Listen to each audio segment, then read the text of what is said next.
patience, quelle persévérance il a fallu pour pouvoir atteindre l'objectif qui a été de prouver que la relation, c'est quelque chose de fondateur dans la vie d'une manière générale. Et c'est ce premier point sur lequel j'ai envie de revenir.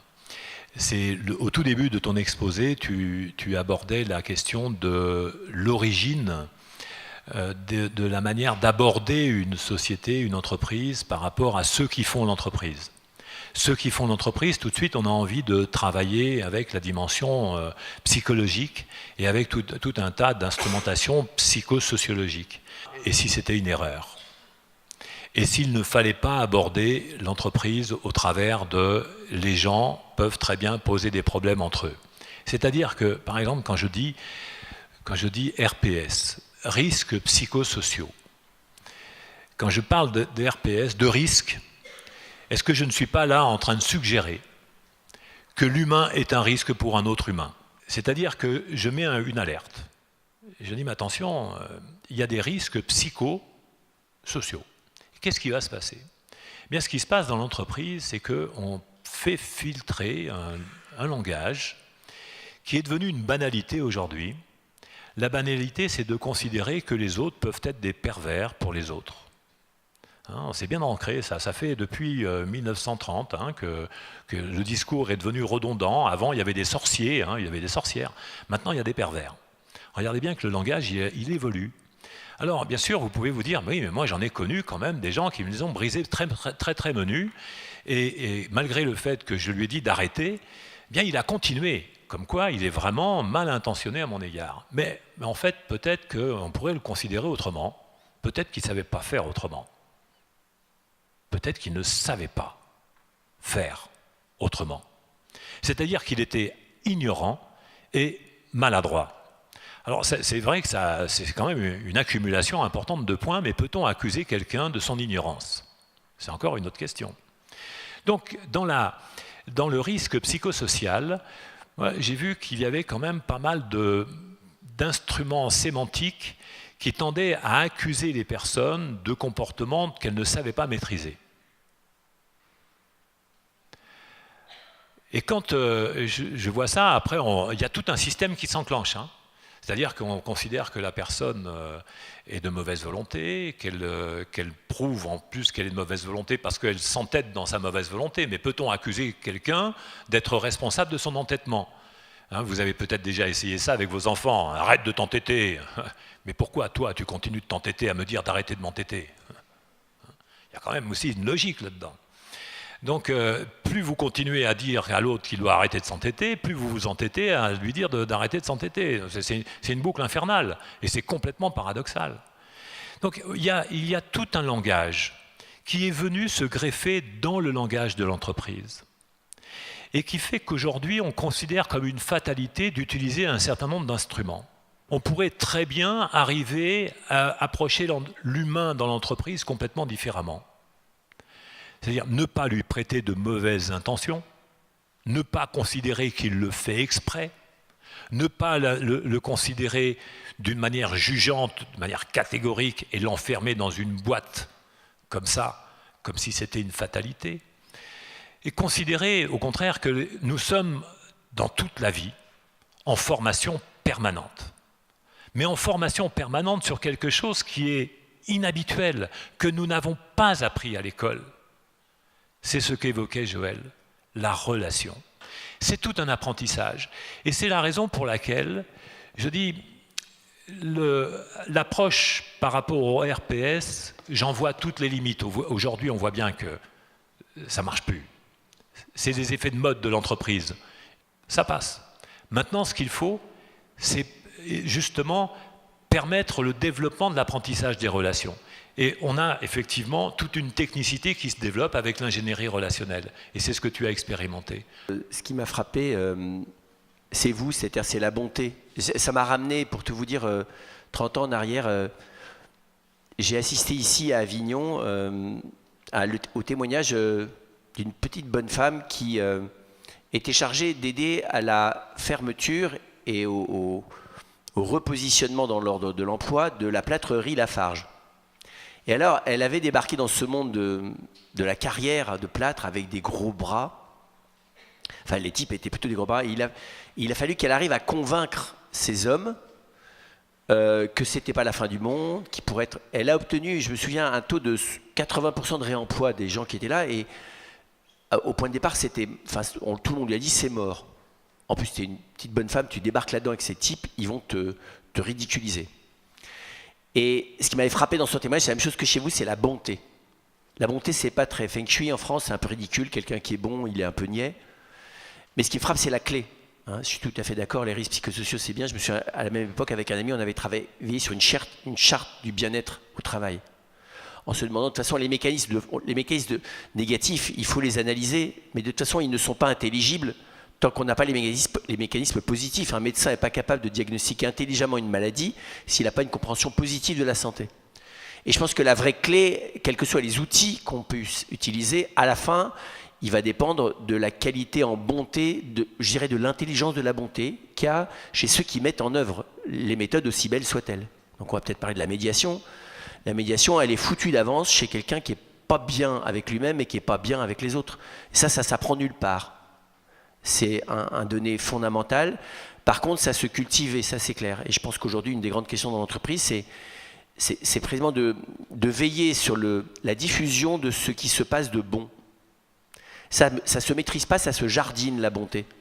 Ça ne se traçabilise pas, ça se repère. En plus, c'est moins visible que la performance. Par contre, c'est beaucoup plus essentiel. Et moi, ce qui m'intéressait, c'était de voir vous. Je me dis, bah oui, en fait, c'est parce que c'est elle qui a fait ça. Enfin, je demanderai à votre patron là. Et sans doute lui aussi. Mais il y a des entreprises dans lesquelles le patron n'aurait jamais permis ça et dans lesquelles personne n'aurait eu l'idée d'oser faire ça. Voilà. Il y a beaucoup d'entreprises où il y a 1000 fois plus de problèmes et de risques psychosociaux que chez vous. Ça ne vient à l'idée de personne d'entreprendre ce type de travail. Parce que à mettre en œuvre, c'est pas uniquement de la méthode, c'est de l'engagement personnel. Voilà, c'est ça qui, moi, m'a frappé. Merci, messieurs, pour vos réactions. Et bien maintenant, l'art de dialoguer en entreprise, le casse-tête des relations humaines. C'est un vaste sujet, donc nous allons maintenant l'aborder. Parce qu'effectivement, pour certaines personnes, les relations humaines sont souvent, voire toujours un casse-tête, aussi bien dans la vie personnelle, dans la vie professionnelle, qu'au sein de l'entreprise. Saint François de Sales avait pris le parti de dire que là où il y a de l'homme, il y a de l'hommerie. Bon, pourquoi nos relations humaines sont si complexes, et particulièrement dans le monde de l'entreprise? D'abord, commençons par le fait qu'il y a beaucoup de choses qui ne sont pas complexes et qui se passent bien. Je suis très frappé de voir que, parce qu'on y reviendra tout à l'heure, on est dans une espèce de maladie contemporaine qui fait que d'abord nous repérons le négatif et en plus sur le négatif nous créons de la tragédie amplificatrice. Vous voyez, c'est-à-dire qu'en gros, vous n'allez pas très bien et vous arrivez à aller très mal à force de réfléchir sur le fait que vous n'allez pas très bien. Et en plus, comme les autres vous renvoient que c'est pas bien, que vous alliez pas si bien que ça, finalement vous allez encore pire. Vous savez, c'est les enfants qui finissent par devenir complètement flippés de l'angoisse qu'ont leurs parents du fait qu'ils pourraient ne pas aller bien. Voilà, c'est une invention moderne. Ça n'existait pas avant les années 70, ça s'appelle la culpabilité angoissante des parents qui tout d'un coup sont devenus responsables de tous les maux chez leurs enfants et qui, inquiets des maux qu'ils pourraient générer sur leurs enfants, ont généré au moins chez leurs enfants le flip de faire flipper leurs parents comme ça. Voilà. Je suis très sérieux, ça s'appelle des mécanismes de boucle et d'angoisse dans lesquels, de nouveau, la reconnaissance simple de la bonté, de ce qui va, de ce qui fonctionne et ce qui ne pose pas problème, passe derrière. Donc tu as 80% de ta vie qui va bien, ou 98% de ta vie qui va bien, parce qu'il y en a 2 qui ne va pas, tout est flippé. Et donc l'entreprise, on est aussi, alors c'est pas l'entreprise, c'est le monde contemporain, qui est malade de ça. Parce que, de nouveau, c'est la modernité, le fait de s'affirmer par négation, par rupture, par auto-création de soi-même, face à autrui, contre autrui, et pas avec autrui, c'est une maladie moderne. Cette maladie, dans l'entreprise, elle est contrecarrée par, il me semble, quelque chose qui n'est pas d'abord un problème, qui est le travail ensemble. Le travail, c'est un lieu extraordinaire d'unification des gens. Parce que ne se réunissent à travailler ensemble que des gens qui ont la compétence pour le faire. Ils ont, 1, la compétence pour le faire, 2, ils travaillent sur la même chose, c'est-à-dire qu'ils comprennent la même chose et qu'ils ont envie, enfin, en tout cas, ils ont le dynamisme interne pour faire la même chose. Or, faire la même chose, ça ajuste les relations humaines de manière considérable. À travailler correctement ensemble, on on s'ajuste les uns aux autres. Donc ça, c'est la première chose. Ça marche. Par contre, pourquoi les relations humaines ne fonctionnent pas bien en entreprise? D'abord parce que les relations humaines, on va voir, c'est compliqué à cause du rapport à soi et à cause du rapport aux autres. Et pour moi, très simplement, c'est à cause de la peur. Je pense que l'humain est vert de trouille depuis toujours, et que le temps de l'enfance, où on s'imagine qu'on va toujours être protégé étant passé, on rentre dans la peur de soi, d'autrui, du futur, des contraintes, de la souffrance, de la mort, enfin de milliards de choses. Je pense que la base de la problématique relationnelle, elle est très simple. C'est ça, c'est le manque de confiance. Et le manque de confiance, ça a profondément la peur. Je reprends un mot dans ce que vous venez de dire, c'est la reconnaissance. Parce que si le monde de l'entreprise et dans tout le monde de la vie en société, d'une manière générale, ne fonctionne pas bien, c'est parce qu'il y a une évolution de la pensée humaine, une évolution de la culture, qui aujourd'hui fait que nous sommes devenus beaucoup plus exigeants sur la manière de vivre les relations, et aussi plus exigeants sur la manière dont les managers, dont les dirigeants opèrent dans la vie en société. Alors, je vise pas plus un dirigeant d'entreprise que je viserais un homme politique. C'est pareil. C'est-à-dire que ce qui fait que des relations ne fonctionnent pas bien, c'est l'absence de reconnaissance. Une reconnaissance de la légitimité des points de vue des personnes. La reconnaissance de la légitimité des points de vue, ça ne veut pas dire que je vais donner raison à l'autre. Mais compte tenu du fait que l'autre voit le monde comme il le voit et l'exprime comme il l'exprime, il est en posture de légitimité à pouvoir être également entendu. Et cette absence-là, qui passe par une contestation, et à peu près d'une manière systématique, quand il y a une contestation qui devient de plus en plus forte par des rappels à la règle, puis des rappels à la loi, puis de la répression, puis de l'appel à la sanction. C'est tout un mécanisme, toute cette logique-là, qui fait qu'il n'y a pas de reconnaissance. Et au tout départ, pour que ça fonctionne bien, il faut que les gens soient reconnus. Alors, je mets en regard le fait de ne pas être reconnu, c'est le fait d'être jugé, critiqué, discrédité. Quand je ne reconnais pas quelqu'un, généralement, je le discrédite. Alors vous pouvez faire des associations d'idées avec tout ce qui se passe, même sur le champ politique actuel. Mais c'est une mécanique qui se passe en entreprise. Par exemple, dans les relations entre une direction d'entreprise et puis un salarié qui serait dirigeant syndical. Ou même le dirigeant syndical vis-à-vis de l'employeur quand il n'arrive pas, quand l'employeur ne se sent pas entendu. C'est réciproque, c'est la relation. Ça vaut dans tous les sens. Nous sommes devenus aujourd'hui plus exigeants. Et c'est normal, parce que nous sommes plus cultivés et notre conscience s'est épanouie. On ne peut plus nous diriger comme avant. Il faut que les managers, que les dirigeants changent. Parce que les travailleurs ont déjà changé. Vous avez tout à fait raison. Donc cette espèce de logique qui fait que ne pensaient que ceux qui étaient chargés de penser pour les autres, et en gros la pensée elle descendait d'en haut vers le bas. Voilà. Et donc concrètement, la reconnaissance c'était juste qu'on te donnait à manger et que tu avais le droit de survivre et puis point barre, de fermer ta gueule. Ça on est d'accord. Ceci dit, le risque inverse aujourd'hui, c'est de ne plus se voir que par sa différence et sa pseudo-originalité. On est quand même dans un état d'exacerbation à cause de la société de consommation dans laquelle on est, qui fait qu'à la fin, on va se prendre pour des êtres d'une singularité absolue et d'une originalité totale, alors qu'en fait, on est traité comme du bétail. Oui, c'est la devise de L'Oréal, c'est parce que tu le vaux bien, le subliminal, c'est parce que tu vaux rien. La mise en lumière de la singularité absolue d'une femme que L'Oréal courtise parce qu'elle est la princesse du monde, mais qu'elle range quand même dans 6 catégories féminines sur la planète entière, il n'y en a pas 7, il y en a 6. Et qu'à la fin, de toute façon, la marge, l'achat de ce que tu es en train le coût de ce que tu es en train d'acheter est totalement marginal par rapport à la boîte qui s'appelle L'Oréal. Donc L'Oréal se fout de toi. Mais, par contre, que tu aies le sentiment subjectif d'une singularité absolue, ça c'est capital. Et donc, le fait d'être manipulé dans une espèce de narcissisme de la singularité, au point, finalement, de ne plus voir que ce qui est heureux aussi, c'est d'être commun. C'est super sympa d'être commun. D'être juste comme tout le monde. C'est pas les autres, c'est pas du dehors qu'on va me dire que je suis comme tout le monde, mais le fait que finalement l'autre il est beaucoup comme moi et un peu différent. Et que la reconnaissance de la différence, ça doit aussi s'accompagner d'une simplicité du commun. Parce qu'à la fin, finalement, on n'est plus que dans de la parano, quoi. C'est-à-dire que tous ceux qui sont différents de moi sont potentiellement des ennemis, mais on est d'abord des gens qui ont... Enfin, moi j'ai été très frappé, je suis à m'occuper de la partie asiatique de ma communauté. J'ai débarqué en Corée.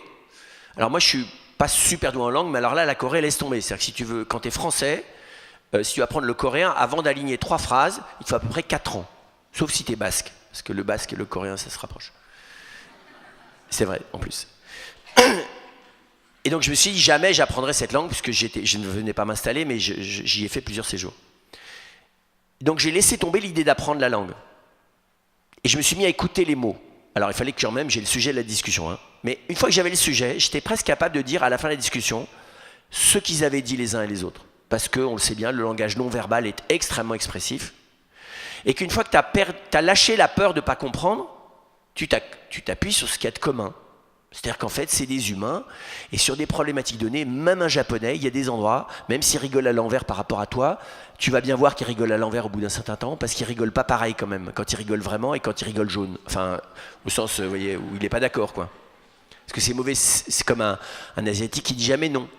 Il te dit oui, sauf qu'au bout d'un certain temps, tu vois bien que dans sa manière de dire oui, ça veut dire tout à fait clairement, dégage, ça m'intéresse pas ce que tu me demandes.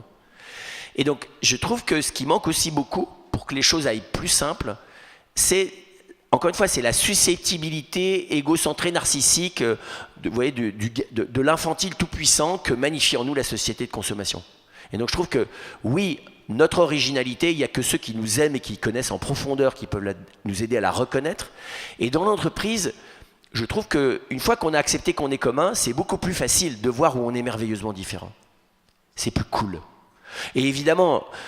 là encore aujourd'hui, c'est la grande chance, c'est pas encore tout à fait le cas, hein, mais que celui qui se prend pour le N+3, il n'est pas plus N+3 que toi, sur le plan métaphysique, il est juste au même niveau que toi. Et c'est vrai qu'aujourd'hui, on sent que la culture de ne pas se prendre pour plus parce que tu as un diplôme qui est soi-disant supérieur, c'est pas encore acquis. Mais ça n'a pas d'avenir de se croire plus parce que tu es N+2. On le voit bien aujourd'hui, ça ne crée pour le coup que du dysfonctionnement relationnel, je trouve. Mais pour moi, c'est mort, ça n'a pas d'avenir. Alors là, vous parlez d'une question de posture à un moment donné, en évoquant que l'homme pourrait être un loup pour l'homme éventuellement, et qu'en fait, le fait d'en arriver à une sorte de banalisation personnelle, ça pourrait permettre d'amoindrir les différences et de pouvoir communiquer d'une manière simplifiée, la plus harmonieuse. Moi, il me semble que je regarde un peu le monde différemment. C'est-à-dire que je me dis que les autres sont des autres. Et que parfois, ça m'arrive de rencontrer ma limite dans l'identification de l'autre. Et enfin, quand je dis parfois, plus que parfois. Alors, soit c'est moi qui suis vraiment très original, ce dont je ne doute pas en même temps, mais je m'aperçois aussi que les autres sont vraiment très originaux aussi, ce qui peut aussi vraiment être embarrassant pour moi. Parce que j'aimerais bien qu'ils le soient un peu moins quand même, hein. Donc, c'est cette posture d'altérité qui soudain survient en moi. Et alors, dans cette posture d'altérité, est-ce que je dois me méfier de l'autre? C'est une question qui a été résolue par le phénomène du contrat social. Parce que Rousseau, il part d'une idée que voilà, l'homme est fondamentalement bon, il y en a un autre qui part du fait que l'homme est fondamentalement mauvais, mais ils convergent tous les deux vers le même sens en disant il faut un contrat qui va s'imposer à tout le monde. Mais n'empêche que quand on accepte ce contrat, il est choisi par qui ce contrat? Il est choisi par les hauts de la pyramide. Parce que c'est une société pyramidale dans laquelle on vit. Donc c'est pas le peuple souverain, ça c'était une vague histoire. Donc c'est pas ça. Dans l'entreprise, on retrouve le même dialogue d'ailleurs, parce que la hiérarchie, quand on parle de hiérarchie, dans hiérarchie, il y a hiérarchie. C'est sacré. Donc il y a des choses qu'on n'imagine même pas pouvoir les remettre en cause. Et si je vous dis par exemple qu'il est possible de remettre en cause l'idée même du contrat social, Parce que c'est là-dedans que reposent des idées selon lesquelles il faudrait que tout le monde se soumette à quelque chose qui lui a été imposé. Nul n'est censé ignorer la loi. On ne sait pas. On ne sait pas ce que c'est. Mais déjà, on doit être docile. Donc là, tu ne sais pas que tu ne dois pas manifester à tel endroit. Ah ben tiens, tu vas le découvrir avec 150 € d'amende. Comme ça. C'est ce qui se passe actuellement. Donc c'est quand même bizarre, nul n'est censé ignorer. Le contrat social, c'est quelque chose qui s'impose comme ça, et ça fait des gens soumis. Aujourd'hui, les gens ne veulent plus avoir cette posture de soumission. S'il y a parmi vous des dirigeants d'entreprise, vous avez pris ces initiatives de direction d'entreprise, comme moi j'ai pu le faire, en me disant j'exerce ma liberté d'entreprendre. Mais vous avez aussi des gens qui viennent dans votre entreprise, mais qui voudraient avoir cette même liberté, non pas forcément d'entreprendre, mais d'adhérer, de partager, de participer. Et c'est difficile, parce qu'on se sent tous plus ou moins propriétaires de ce que l'on fait. Mais est-ce que cette propriété, c'est quelque chose de très juste, de très pertinent? À partir de là, je peux considérer que l'autre devient un ennemi pour moi parce qu'il pourrait devenir un concurrent, un compétiteur, quelqu'un qui pourrait devenir agressif. Mais comme je vous le disais tout à l'heure, je boucle avec ça. Pour moi, les personnes nécessitent d'apprendre la relation, d'apprendre d'être en relation. Quand vous recrutez quelqu'un, quand vous êtes recruté dans une entreprise, la première chose qui se passe, ce n'est pas un contrat qui tombe. C'est parce que vous allez vous entendre avec votre interlocuteur. C'est l'entente. Et c'est l'entente qui se dégrade. Ce n'est pas le contrat. Quand ça ne va pas. Quand vous rencontrez quelqu'un, vous dites « Ah, je m'entends bien avec cette personne ». Oui, parce que c'est l'entente qui fait la relation au préalable. C'est jamais un contrat. Donc quand on impose ce qui se passe, ce qui fait la dégradation de la vie d'entreprise, c'est qu'on ne sait plus s'entendre. Et qu'on se réfère à quelque chose qui n'existe pas, un contrat. C'est ça qu'il faut changer. Il faut amener les gens à plus travailler, développer sur des relations d'entente. Mais ce que j'appelle moi l'alliance. Mais pour ça, il faut comprendre que ce n'est pas l'entreprise qui va régler les relations. En fait, c'est dans les mains de chacun. Enfin, personne ne pourra faire à ma place ce choix de bienveillance envers autrui et d'intérêt pour autrui. C'est-à-dire quand les lois, les règlements ou la hiérarchie, tout ça doit permettre, mais à la fin, accepter d'ailleurs que ça relève du choix des personnes, enfin que c'est remis dans les mains des personnes, c'est pas facile à accepter parce qu'on rêverait, comme dans la famille d'ailleurs, de régler les relations. On rêverait de se débrouiller pour qu'il n'y ait jamais de problème. Or, ce qu'on appelle des problèmes, c'est simplement des frictions d'ajustement. C'est pas nécessairement ici, on est dans le sud, et on sait que dans certains cas, on distingue les conflits qui sont des ajustements et les conflits qui sont graves. Voilà. Et ce qu'on appelle conflit, c'est des fois simplement le droit à pas penser pareil, et qu'il n'y a pas besoin d'en faire tout un flanc non plus. Comment est-ce qu'on peut encore jouer à fond la carte de la relation humaine ? Comment est-ce qu'on peut développer cette culture de l'altérité au cœur de l'entreprise ? Vous avez des dirigeants devant vous, qu'est-ce qu'ils peuvent faire ? Avant de laisser la parole à quelqu'un qui est plus un professionnel de ça, il me semble que ça dépend où on en est. Ça dépend du stade d'affrontement. Enfin, vous pouvez envoyer tous les médiateurs que vous voulez. J'étais en Corse il y a quelques jours. Vous pouvez envoyer tous les médiateurs que vous voulez à Sartène. Je ne sais pas combien reviendront vivants, mais tout dépend quelle est l'ancienneté, la complexité, le degré d'enracinement, pour le coup, psychosocial, des logiques conflictuelles. Donc, déjà, il ne faut pas rêver. La méthodologie de la réconciliation universelle, ça n'a jamais existé. Il y en a un qui la prenait, ça lui a coûté cher. Et donc, je ne pense pas que ça soit... La question est de savoir, d'abord d'évaluer la possibilité réelle que des relations humaines soient un minimum des relations d'alliance, de bienveillance réciproque. Alors, tout dépend si on est au début d'un process. Quand on est au début d'un process, on essaye d'instaurer des cadres, une précompréhension partagée, ou un partage tel que les bases de la relation dans un groupe donné, chacun résonne avec ses bases. Il y a des sociétés primitives dans lesquelles le dialogue avec l'ennemi, c'est le massacre. Vous avez des sociétés dans lesquelles le dialogue avec l'autre, c'est le combat symbolique entre deux guerriers. C'est pas le même, ça n'a pas les mêmes conséquences. Le dialogue ne va pas être le même. Vous avez des pays dans lesquels la notion de diplomatie ou d'ambassade n'est pas la même. Donc il y a tout un élément, ce que je veux dire, c'est qu'il y a tout un élément culturel, tout un élément lié à telle entreprise, à telle situation. Et donc il faut déjà évaluer correctement quelles sont les chances ou les possibilités de rétablir, restaurer ou favoriser le bénéfice de la relation. Voilà. Je pense que c'est le premier niveau. Et le deuxième, c'est d'essayer d'aider, de convoquer les acteurs à ce que j'appelle moi un acte de bienveillance volontaire envers autrui. Et quand je dis bienveillance, ça implique intelligence. C'est-à-dire qu'on ne peut pas faire appel simplement à la bonne volonté. Parce que la bonne volonté, la meilleure du monde, si elle ne se libère pas des schémas qu'on a dans la tête, on reproduit indéfiniment les mêmes mécanismes, avec la même meilleure bonne volonté du monde, on reproduit le conflit. Des gens qui se bouffent le nez et qui n'en sortent pas, c'est ce que vous dites, et là on est dans l'ignorance invincible.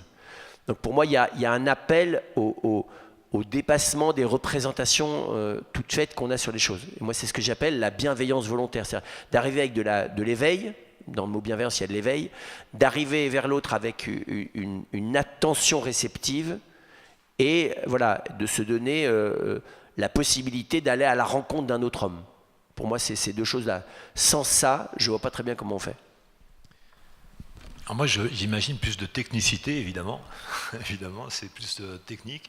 Je dirais, la première des choses, c'est que déjà, moi, je ne vais pas sur une île déserte, parce que vous avez compris que je ne suis pas tout à fait misanthrope, et que j'aime bien mes contemporains, et que si j'inventais quelque chose, un mythe dans ma tête, ça serait celui de l'entente. J'aimais bien, il y avait un philosophe, Edgar Morin, qui disait qu'il a un mythe lui aussi dans sa vie, c'est celui de la fraternité. Alors c'est une fraternité très laïcarde, hein. Si vous connaissez Edgar Morin, c'est sans divinité, sans rien, c'est seulement en disant, voilà, ce qu'il me plaît d'imaginer, c'est que ça puisse bien se passer sur la planète, au mieux. Sans se dire, on va réconcilier tout le monde, etc. Je peux très bien m'entendre avec quelqu'un sur le fait que je ne m'entendrai pas avec lui. Ça te paraît un peu bizarre que je puisse dire ça, mais non, mais on ne peut pas discuter, c'est pas la peine, on ne va pas se fatiguer, quoi. Donc, il y a des limites à la fréquentation d'une personne. Hein, mais ça ne veut pas dire que je ne peux pas accepter cette altérité. La personne est différente, elle a besoin de vivre différemment, elle a besoin de s'exprimer différemment. Voilà, mais loin de moi. Voilà, et alors, pour moi, ce n'est pas un problème. Mais dans l'entreprise, je dirais très concrètement, ce que je vois qui marche. Alors, Joël en a parfaitement fait un retour, de dire quelque chose qui marche, parce que je me suis dit, il faut mettre en place des systèmes qui vont permettre aux personnes d'avoir des référents qualité relationnelle. Dans une entreprise, quand on ne sait pas faire, eh bien, on va avoir un référent qualité relationnelle. Ce n'est pas quelqu'un qui va nous dire comment il faut faire. Ce n'est pas quelqu'un qui va prétendre nous soigner, comme si j'étais malade de mon ignorance. Je ne sais pas me comporter vis-à-vis de quelqu'un, je ne sais pas bien donner un ordre à quelqu'un, alors je suis taré, je suis malade. Non, je suis ignorant. Donc ça, c'est quelque chose qui peut s'apprendre. Comment être en relation, même la relation à soi, ça s'apprend.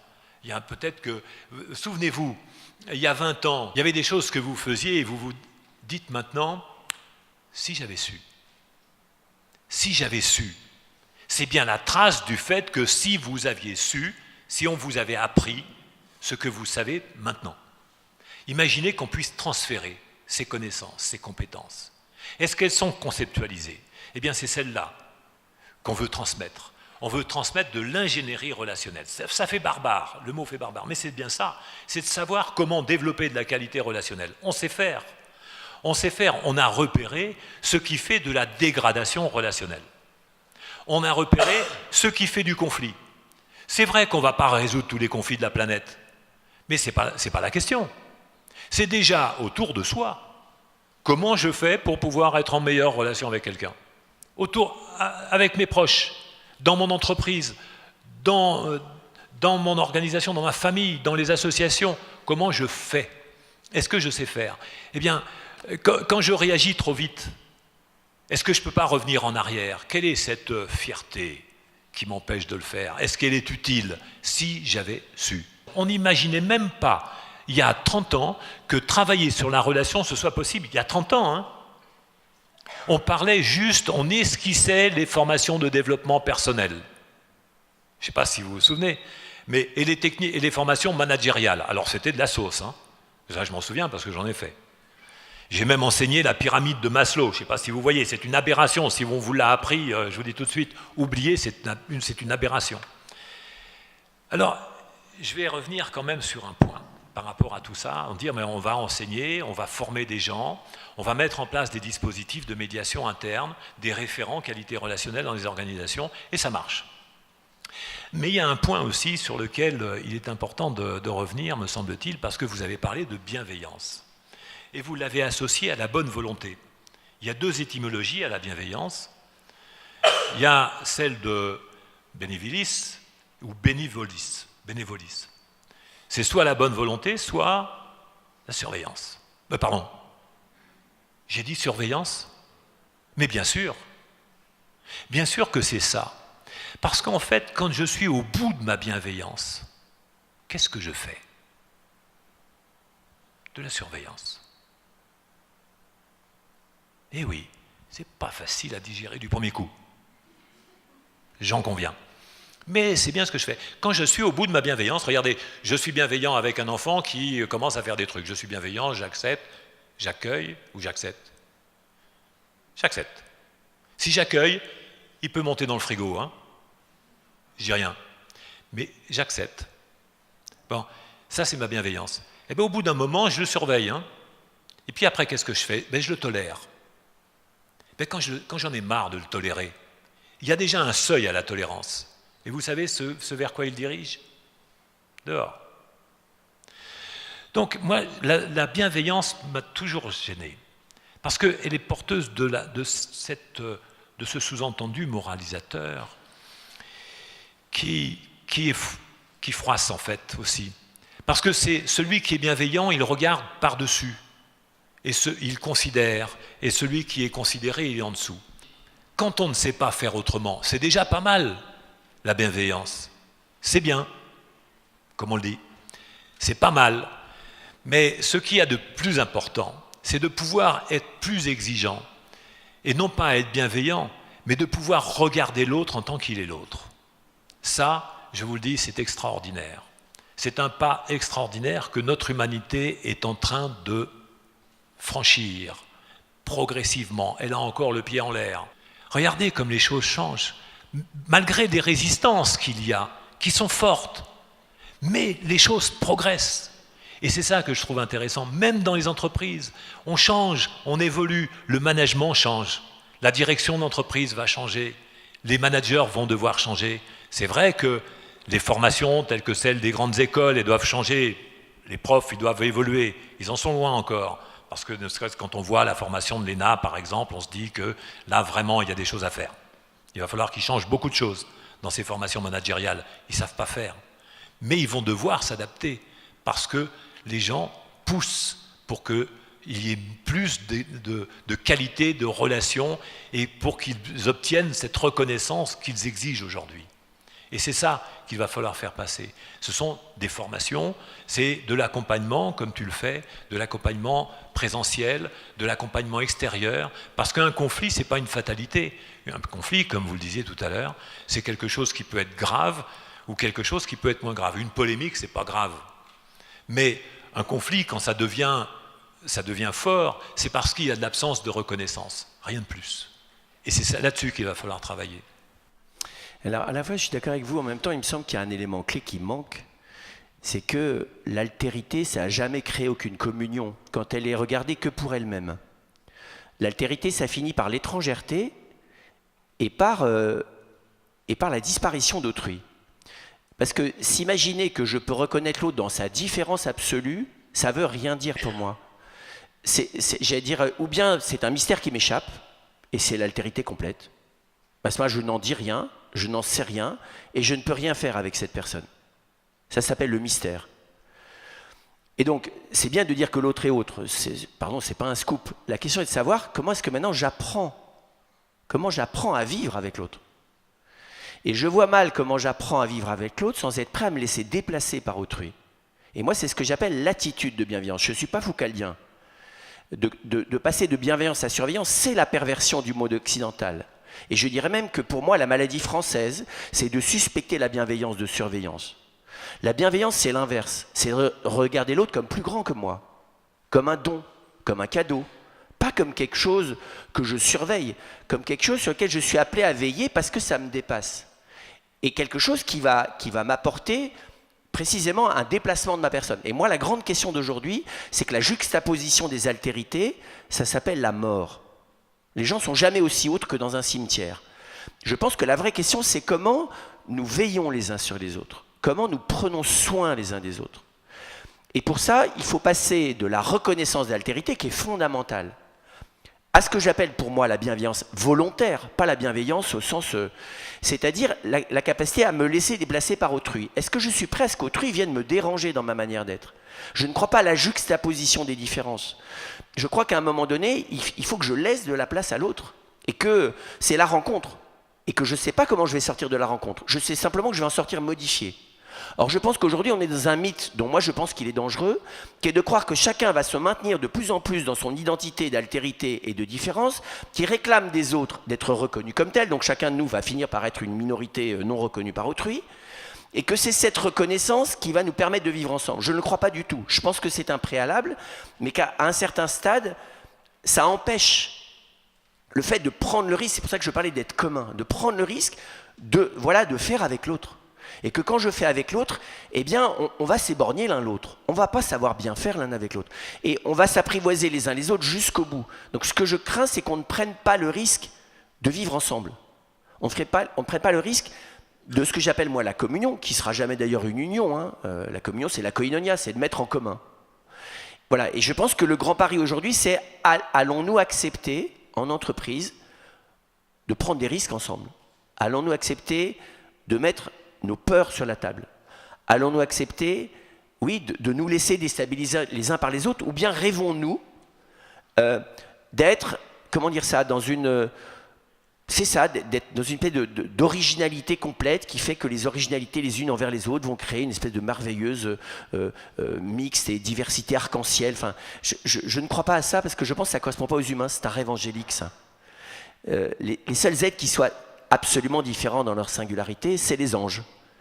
Je pense que la richesse de l'humain, c'est la chair. Et la chair, c'est ce qui nous permet d'être en commun, d'ailleurs c'est ce qui permet que d'autres m'aient engendré. Et je pense que le pari, je ne dis pas que ce que vous dites est faux, je dis juste que pour moi, ça c'est ce que nous sommes en train de finir, ça ne suffit pas. Il faut passer au stade d'après. Sinon, nous allons être des aristocrates de nos identités et nous allons nous massacrer les uns les autres parce que nous ne nous comprendrons pas. Et je pense que la vraie question c'est, est-ce que nous acceptons que travailler ensemble dans un même espace, respirer le même air, manger les mêmes choses, partager une destinée commune, ça réclame énormément de délicatesse envers nos différences et nos altérités, mais ça réclame de prendre le risque, encore une fois, de nous laisser déranger de manière bien heureuse par les autres. Moi, je ne crois que ma liberté ne commence que quand je donne le droit à autrui de venir me sortir de chez moi. Ça s'appelle un ami. Je pense que tant que je ne prends pas le risque de l'amitié, il y a quelque chose de moi qui meurt dans sa solitude. Voilà. Alors, je reprends l'idée de la liberté qui est pour moi une thématique importante puisque je me suis toujours positionné comme étant plutôt un chercheur de liberté. Et l'idée, c'est effectivement le sens de la vie. Qu'est-ce que je mets comme sens dans mon existence? Je trouve que le fait d'être libre, c'est la meilleure des choses que j'ai à préserver, mais si je la préserve trop comme ça, si je la surveille trop, je risque de la perdre. Donc je suis très attentif à ma posture de liberté, liberté de parole, liberté d'expression, liberté de mouvement, etc. Je trouve l'Europe quelque chose de formidable, je vous le dis tout de suite. Je ne sais pas si pour vous c'est ça, mais le fait de pouvoir passer... J'étais gamin, on passait les frontières, on était derrière les comptoirs là, des douaniers, quelle abomination. Maintenant, bon, il y a des choses à modifier, des choses à faire évoluer, mais qu'est-ce que c'est bon de pouvoir passer les frontières comme ça? Qu'est-ce que c'est bon de pouvoir aller même au Mexique, Mexique, en Tunisie, n'importe où, dans l'Europe ou même le monde, parce que je trouve ça formidable, quoi. Et donc, sans avoir la nécessité de payer des droits de douane, hein, parce qu'il y avait des octrois avant. Donc, la liberté. Ma liberté, elle s'étend donc au travers de celle d'autrui. Si tu n'es pas libre, je ne suis pas libre. Tes barreaux s'imposent à moi.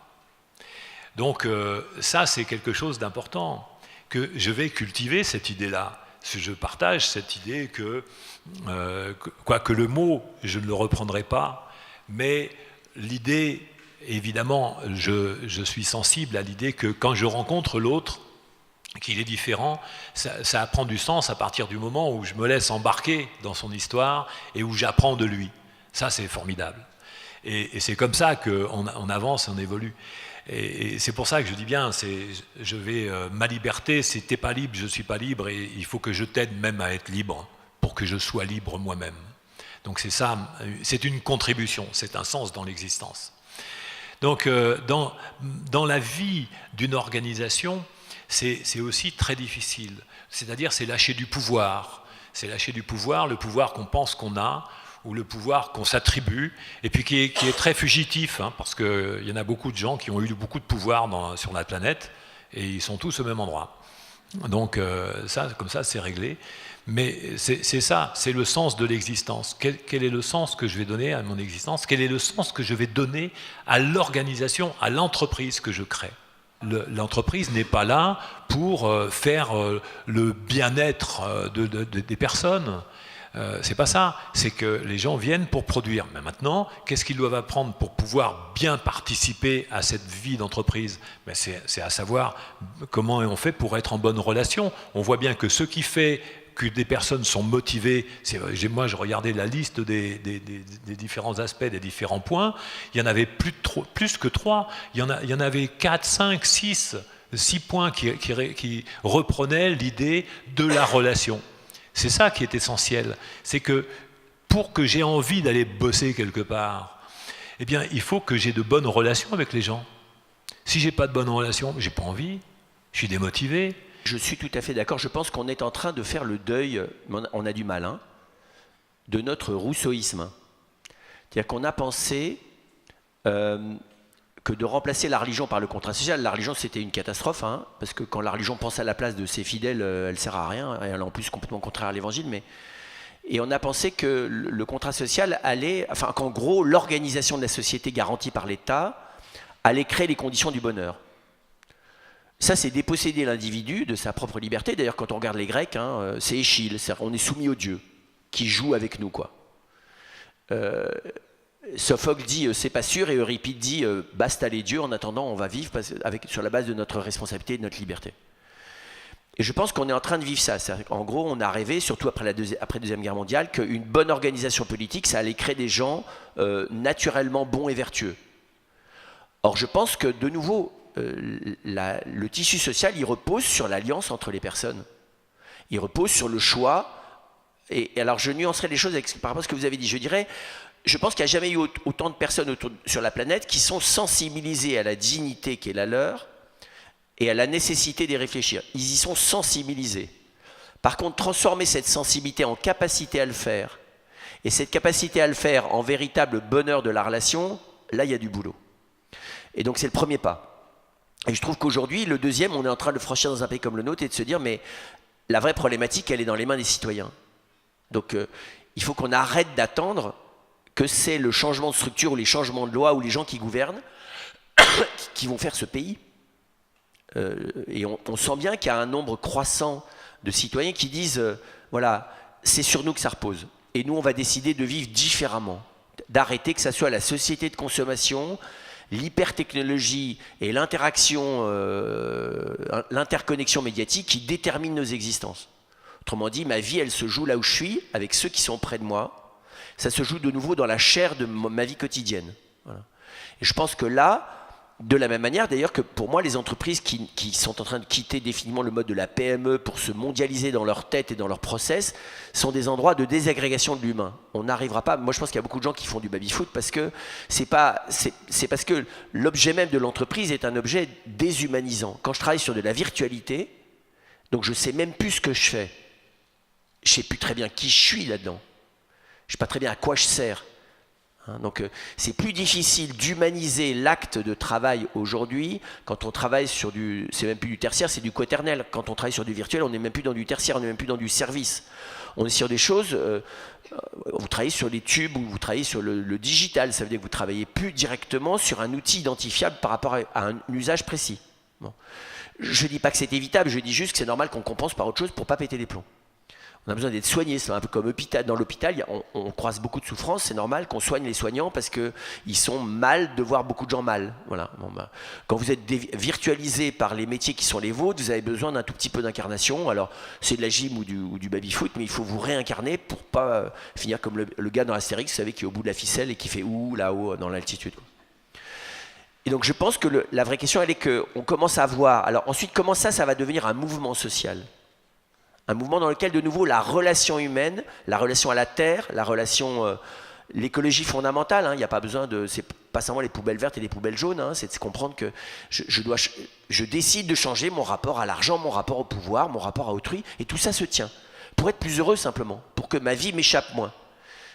Alors pour le coup, je pense que là, moi j'entends les gilets jaunes comme un cri par rapport à ça. C'est pas une solution, c'est pas des gens qui proposent des solutions, mais c'est des gens qui disent là, basta, on est en train de péter les câbles. Voilà. Et moi, j'entends ça comme un moment positif. Ensuite, allons-nous l'entendre et allons-nous choisir d'abandonner l'idée qu'on sera sauvé par les organisations et par la législation ou les réformes de je ne sais pas trop quoi, mais qu'on ne sera, au lieu de miser sur le fait qu'on le sera par le choix de recréer le tissu social, par l'alliance et la confiance relationnelle.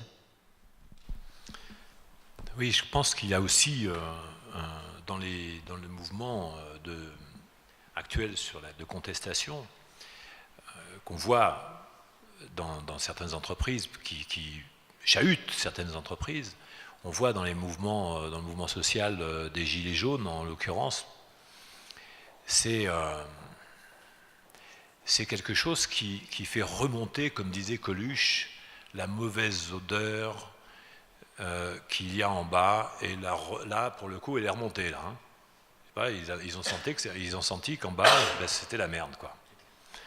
Et donc ça c'est très clair que quand on est confronté à une situation comme ça, on peut se dire mais alors comment tu ferais toi, t'es bien malin, t'as de la théorie, et puis il y a ceux qui sont à la pratique et qui sont en train de prendre des décisions. T'as Castaner qui envoie éborgner des gens, il y a des gens qui sortent handicapés des manifestations. Ah ben ils n'ont qu'à pas les manifester, Oui. C'est-à-dire qu'en fait, on ne doit pas dire quand on n'est pas d'accord. C'est quand même un peu bizarre, ça aussi. Moi je ne veux pas manifester. Je n'ai pas de raison. Ça va bien dans ma vie. Mais n'empêche que quand je regarde la situation d'une femme qui fait les poubelles dans les rues de Paris, ben je vous le dis, je ne suis pas bien. Quand je vois un papy qui dort sur du carton dans la rue, je ne me dis pas que ça peut être moi, c'est impossible.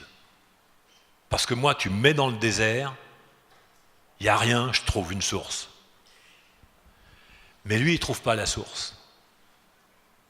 Et alors, ce n'est pas de sa faute. Donc, ce que fait remonter cette situation-là, c'est des vraies problématiques sociales, de solidarité, qui ont été oubliées. Oubliées.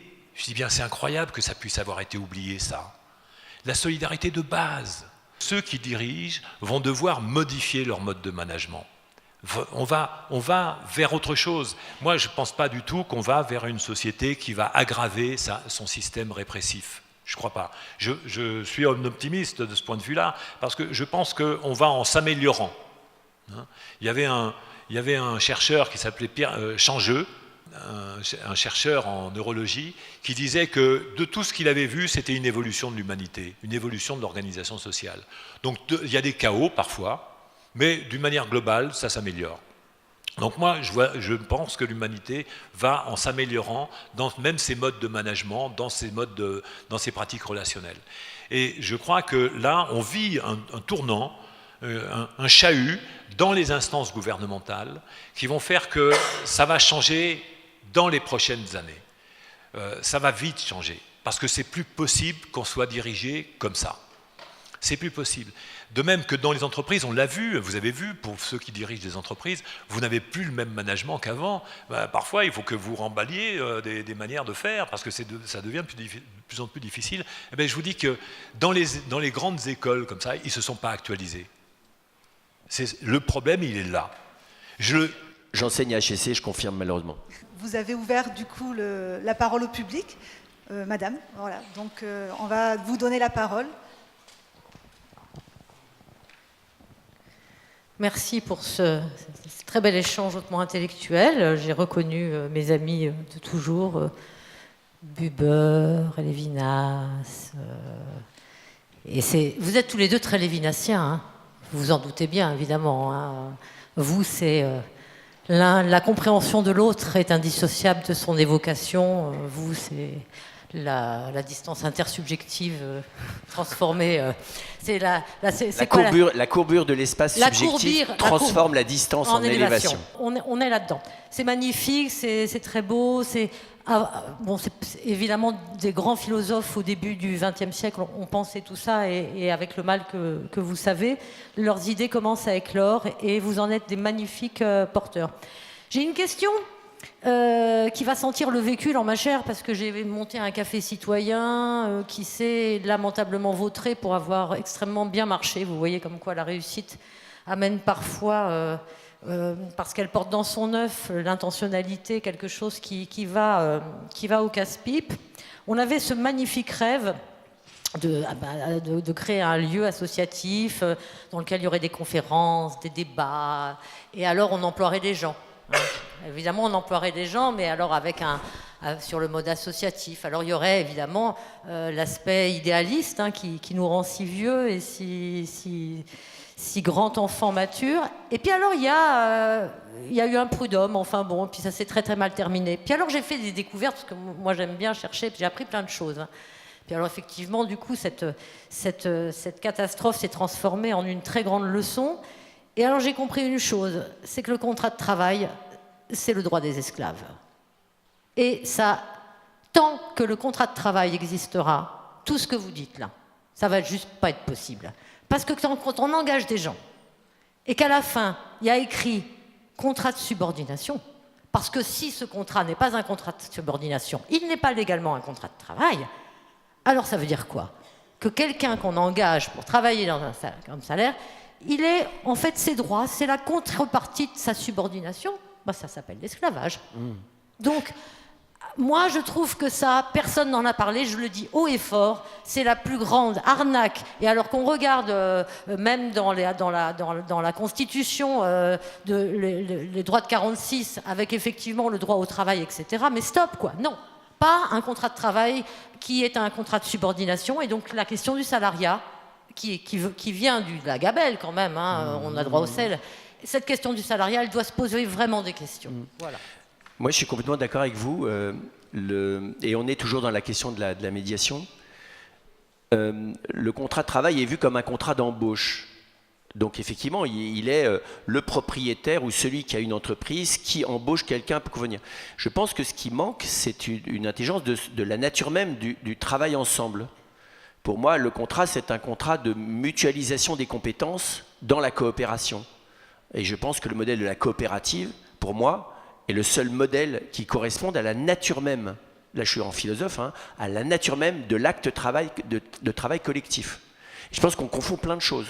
On confond la notion de propriété, la notion d'entrepreneuriat, la nature même de l'entreprise. Et donc je suis moi un petit peu déçu parce que on a changé, je ne suis pas rentré dans le détail moi, mais vouloir mettre en lumière que l'entreprise n'est pas uniquement un être juridique, mais qu'il y a une dimension humaine dans la constitution de la communauté, c'est très bien, mais je suis tout à fait d'accord avec vous, tant qu'on ne touche pas l'acte de coopération humaine, parce que pour le coup, là, pour parler en termes un peu psychologiques, travailler ensemble devient un objet transitionnel de la relation. Donc, et c'est extraordinaire. Parce que la relation en face à face, dans la relation amoureuse, la relation familiale ou la relation amicale, c'est pas toujours facile. Parce que quand on est face à l'altérité pure, il y a un vertige. Et l'affectivité a du mal parfois avec ce vertige de l'autre. Et donc d'avoir cet objet commun, qui est de travailler ensemble à un projet, je trouve que c'est extraordinaire. Et je pense, et quand je parlais de cette espèce de mouvement qui est en train de se passer, ces gens qui ont choisi, on n'est pas encore 10% dans ce pays, mais quand on sera 10% de personnes à décider de ne plus vivre de la même manière, et donc à quitter ce type de relation, eh bien, on espère qu'effectivement, il y aura des changements légaux. Mais pour ça, il faut que le poids de cette manière de faire, qui n'est pas idéaliste. Je pense qu'aujourd'hui, l'utopie écologique, vous voyez, des années 70, on n'est plus du tout là-dedans. On est dans un mode opératoire et qui vérifie sa validité. Partout où il y a... alors, je suis très triste que votre lieu ait... J'espère qu'on ne vivra pas la même aventure avec le Parvis d'Avignon, parce que quand je vous écoute, c'est un peu ce qu'on voudrait. On est en train d'essayer de faire au Parvis d'Avignon, mais le processus est lent. Moi qui ai beaucoup discuté, enfin, donné des conseils aux gens d'entreprise sur la question du respect de la personne, c'est la première fois qu'avec Pierre Albéric, on entreprend un truc, et quand on entreprend, voilà, alors lui, il est le seul à sauter, enfin bon, il est le seul à être l'objet d'un contrat de travail, et donc je pense qu'il va entendre ce que vous avez dit. Moi, je suis pas embauché, je suis un freelance, voilà. Mais c'est pour dire, voilà, d'ailleurs même un bénévole, après ça, il peut demander des... Mais derrière, hein, c'est vraiment le fait que du coup, il n'y a pas partager ensemble et se donner les uns aux autres est vu comme de la naïveté stupide, quoi. Il faut toujours que je puisse calculer tout, même ce que tu donnes en nature, ça doit pouvoir être chiffré. Enfin, et là, on est malade, hein. Appelons ça, ça s'appelle de la maladie. Sur le contrat de travail, ce que je vous dirais, hein, c'est pas le sujet sur lequel les médiateurs interviennent. Les médiateurs interviennent en amont du contrat sur ce qui fait l'entente. C'est-à-dire qu'en fait, comme je vous le disais tout à l'heure, c'est jamais un contrat qui pose problème. Ce qui pose problème, c'est ce qui fait l'entente entre les personnes. Parfois, ça peut être la remise en cause du contrat. Ça peut être, les gens ne sont plus d'accord avec le contrat. Mais le contrat ne pose pas de problème en lui. Lui-même, il est écrit, ce n'est pas le sujet. Mais l'entente, par contre, entre les personnes peut poser problème. Alors, excusez-moi, je vais vous répondre sur ce que vous avez dit par rapport au contrat d'esclave. Un contrat de travail, je sors mon déroulé juridique, le contrat de travail définit des conditions de subordination. La subordination, ça ne veut pas dire la soumission. Alors, ce n'est pas la même chose, parce que c'est deux mots différents. Donc, deux mots différents, ça veut dire deux définitions. Donc, la subordonnée, c'est effectivement dans un cadre précis, c'est-à-dire qu'il y a une organisation qui est donnée, et il y a quelqu'un qui va être dans l'organisation à un poste donné, et qui est d'accord pour exécuter un certain nombre de tâches en relation avec l'organisation hiérarchique, quelle qu'elle soit, enfin hiérarchie horizontale, etc., mais qui va répondre à une mission. C'est dans ce cadre-là qu'il y a une subordination. Par exemple, je vais vous donner un exemple, complètement à côté du contrat de travail avec la subordination, avec le phénomène de subordination. Un salarié qui est représentant, qui est délégué du personnel. On parle de dialogue social. Délégué du personnel, qui est maintenant au CSE. Et qui donc va représenter le personnel. Pendant son temps de représentation, il est toujours sous contrat de travail, mais il n'est plus en subordination.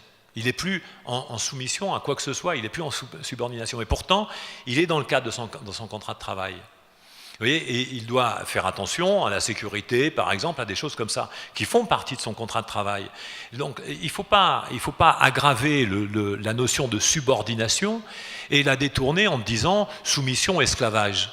C'est pas ça. Moi, je ne suis pas contre la définition d'un poste dans une entreprise. C'est nécessaire de se dire sur quoi est-on d'accord aujourd'hui pour que tu puisses remplir cette mission. Tu es d'accord sur ça, sur ça, sur ça. Eh bien, c'est quelque chose. La difficulté, c'est que quand ça n'évolue pas avec les personnes, par exemple 10 ans, une personne reste 10 ans dans un même emploi ou longtemps dans un même emploi, si ça n'évolue pas, ça ne va pas. Donc je dirais que ce n'est pas le contrat lui-même, le contrat c'est un outil de mémoire, très souvent. Et on dit, voilà, c'est dans ce cadre-là que tu vas réaliser ta mission. Donc ça, c'est une lecture qui est plutôt une lecture juridique. Mais c'est que le médiateur, lui, ne va pas travailler sur le contrat de travail, mais il va travailler sur l'entente. C'est-à-dire qu'on va permettre aux personnes, très souvent, c'est ce qu'on fait, et quand je vous dis très souvent, c'est par humilité, hein, c'est pour ne pas dire tout le temps. Et donc c'est ce qu'on fait, on permet aux personnes de trouver ce qui a fait que la relation s'est dégradée, et de voir comment ils peuvent la requalifier. Et vous savez, si c'est un conflit, par exemple, il y a 3 issues à un conflit. 3, pas d'autres. Alors si vous ne le savez pas, je vais vous les dire. c'est soit on reprend la relation telle qu'elle était avant, c'est le grand bonheur, avant le conflit, hein. Soit on rompt la relation, c'est une issue de la médiation, c'est possible, c'est tout à fait possible. Je pars, mais je ne vais plus t'embêter, tu ne vas plus m'embêter, je pars, c'est fini. C'est bon, c'est la rupture consensuelle, ou alors l'aménagement de la relation. Il y a ces trois possibilités. Soit on rompt, soit on aménage, soit on reprend la relation telle qu'elle était. On sait, en tant que médiateur, où on va quand on fait une médiation. Et il n'y a que ces trois issues possibles. Et parfois, l'une des issues n'est pas prospectable. Ce n'est pas possible. Parce qu'il n'y a pas les conditions possibles pour que ce soit réalisable. On ne peut pas reprendre la relation telle qu'elle était avant, parce que parfois, il n'y en avait pas. Déjà. Donc ça, hop, de côté. Donc il nous en reste deux. C'est quand même plus sympa, non? On sait où on va. Et soit on aménage. Alors pour l'aménager, il y a plein de possibilités. On connaît les possibilités. Soit on retire quelque chose, soit on ajoute quelque chose, soit on retire et on ajoute. Voilà, c'est comme ça. Il y a de la logique. Et c'est pour ça que je parle d'ingénierie relationnelle. Parce qu'en fait, c'est une vraie méthodologie. On sait, quand on fait de la médiation professionnelle, on sait où on va, on sait comment il faut faire. Et c'est vraiment en amont de tout ce qui a été écrit. On s'en fout de ce qui a été écrit, c'est pas ça le sujet. Le sujet, c'est comment les gens vont s'entendre. Et je vous dis, ils ne sont pas obligés de continuer à vivre ensemble.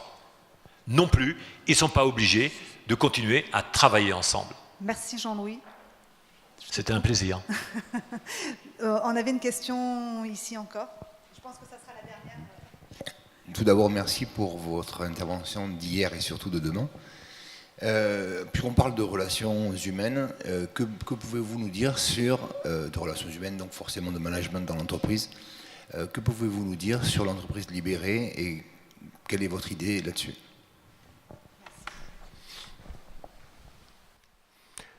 L'entreprise libérée, elle remet les choses à l'endroit. Précisément, elle essaie de montrer que tous les process, toute la complexité qu'il y a dans l'entreprise n'est vivable de manière humaine et humanisante que si on reprend le sens des choses. Alors, c'est-à-dire qu'une fois qu'on a compris le sens de ce qu'on fait, que chacun est rentré dans cette intention partagée, alors du coup, on a un outil d'évaluation de ce qu'il faut garder, de ce qu'il faut laisser, et on a surtout un outil de dynamisation interne commun. Et donc, les Américains appellent ça le purpose, c'est-à-dire le propos, quelle est l'intention commune qui drive l'entreprise. En France, ça s'appelle l'entreprise libérée, parce qu'on a des bons côtés de la liberté, puis on a des côtés on est obsédé un peu par ça. Le grand problème de l'entreprise libérée, c'est qu'il y a des entreprises avec lesquelles ça peut marcher, il y en a d'autres, je dirais, c'est même pas la peine d'essayer. Ça ne marchera jamais. Parce que si tout d'un coup tu objectives les raisons d'être de l'entreprise, tu vas la dissoudre tellement ça va t'apparaître horrible. Voilà. Donc voilà. Et puis il y en a dans lesquels c'est fait de briques et de brocs. Parce que entre les actionnaires, le fonds de pension qui est actionnaire, la culture de l'entreprise qui était là, et les dirigeants qui sont venus récemment et qui ont un propos qui est le pouvoir et qui n'ont rien à faire de la culture qui l'a précédé, on ne va jamais y arriver. Là, l'entreprise, elle est cassée. Voilà. Et donc, ça ne fonctionne pas chez tous. Voilà. Et le dernier petit risque, c'est que il ne faut pas que tout ça soit tellement enthousiaste et tellement dans le sens des choses profondes, tout est nickel chrome, qu'à la fin, on prétend annuler la problématique conflictuelle des humains. Enfin, le fait que, oui, il y a des gens qui peuvent aller plus ou moins bien. Tout le monde n'est pas obligé d'être enthousiaste, c'est ça que je veux dire. Il ne faut pas que ça devienne le club Mickey, quoi, dans lequel on est tous tellement d'accord et le patron est tellement génial, il incarne tellement la libération et tout ça est tellement formidable et le libéralisme est formidable. Il n'y a plus du tout de dimension critique, c'est ça que je veux dire. Donc une entreprise libérée, c'est aussi une entreprise dans laquelle on remet l'entreprise pour ce qu'elle est, c'est-à-dire moins que les humains et le travail aussi. Le travail c'est bien, mais à la fin, là où notre cœur s'épanouit, c'est quand même dans le face-à-face avec l'autre. Alors, je vais vous dire, moi, ce que je pense de l'entreprise libérée. Je pense que c'est aussi... je suis d'accord avec l'idée que c'est quelque chose qui contribue à à faire en sorte de faire évoluer déjà les relations managériales et les relations entre les personnes. Ça, c'est le point intéressant de l'entreprise libérée. Et je suis aussi d'accord sur le fait que, vous allez voir qu'on va être complètement d'accord, c'est le fait que ça ne peut pas s'appliquer partout. Parce que, tout simplement, comme le fondateur d'une entreprise, j'ai longuement réfléchi à la question et je me aperçois que autant dans une administration, par exemple, dans une mutuelle, dans des grosses entreprises comme ça, où le dirigeant n'est pas en phase directe avec les salariés, c'est tout à fait possible de faire en sorte que de lisser les hiérarchies. C'est-à-dire que, par exemple, dans un magasin, dans un gros magasin, c'est tout à fait possible de faire en sorte qu'il y ait un lissage de la hiérarchie. Mais que ça veut dire que chacun va avoir un rôle. Mais en fait, il faut bien voir que c'est identifier d'abord ce que fait l'entreprise, ce qui fait l'entreprise, ceux qui font l'entreprise. Et quand ceux qui font l'entreprise sont très proches, c'est-à-dire c'est très petit, c'est problématique aussi sur le plan de la responsabilité, puisque vous parliez du contrat, mais sur le plan de la responsabilité employeur, par exemple. Qu'est-ce que je fais de ma responsabilité employeur quand je vois que mon entreprise bat de l'aile, et il va falloir que je prenne une décision. Pendant un certain temps, j'ai perdu des contrats, l'entreprise est libérée, qui est-ce qui prend la décision? On l'a vu, par exemple, cette utopie, il y a un film de deux frères belges, là, j'ai oublié les noms, les frères Dardenne, merci. Qui ont mis bien en évidence ce phénomène-là, qu'en fait, si on renvoie aux salariés la responsabilité de la prise de décision de qui va partir, c'est cruel, c'est pas normal, quoi. Moi, je trouve ça, c'est absolument horrible. Donc, après, on dit, mais peut-être qu'il y a d'autres solutions, etc. Mais je regarde, il n'y a pas d'autres solutions. Eh bien, il y a une responsabilité. Et cette responsabilité, il est sain que ce soit une personne qui l'assume. C'est pas facile, je l'ai déjà prise. C'est pas facile, parce qu'après on se dit, on rumine, on se dit finalement l'autre et le salarié dit ouais c'est facile pour toi l'employeur de faire ça. Mais non, c'est pas facile.